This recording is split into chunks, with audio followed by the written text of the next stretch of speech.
Kerusuhan yang terjadi pada aksi unjuk rasa di Kota Makassar, kantor DPRD Kota Makassar, gedung DPRD Sulsel, hingga puluhan kendaraan hangus terbakar pada 29 hingga 30 Agustus 2025 lalu. Tak hanya itu, kerusuhan tersebut menimbulkan korban jiwa. Juga sejumlah orang mengalami luka bakar dan terluka dalam kerusuhan itu.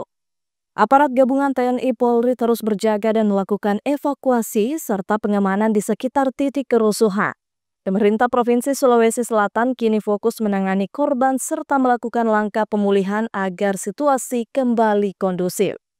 Gubernur Sulawesi Selatan Andi Sudirman Sulaiman mengimbau masyarakat Sulsel untuk menahan diri, menjaga ketertiban dan mengutamakan kedamaian. Ia menilai jika perbedaan pendapat dalam demokrasi merupakan hal yang wajar, namun itu hendaknya disampaikan secara bermartabat.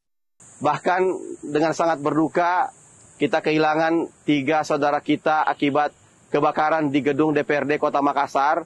Innalillahi wa inna ilaihi rajiun.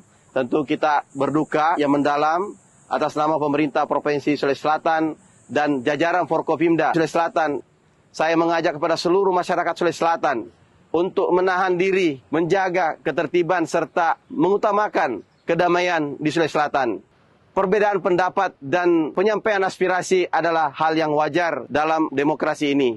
Namun, hendaknya kita semua sama-sama saling mengingatkan dengan cara yang bermartabat dan menjunjung tinggi persatuan, serta menjaga Sulsel yang aman dan damai. Andi Sudirman menambahkan pemerintah menegaskan komitmen mereka untuk bangkit dari peristiwa ini. Andi Sudirman menambahkan pemerintah menegaskan komitmen mereka untuk bangkit dari peristiwa ini dan menjaga keberlangsungan pembangunan daerah.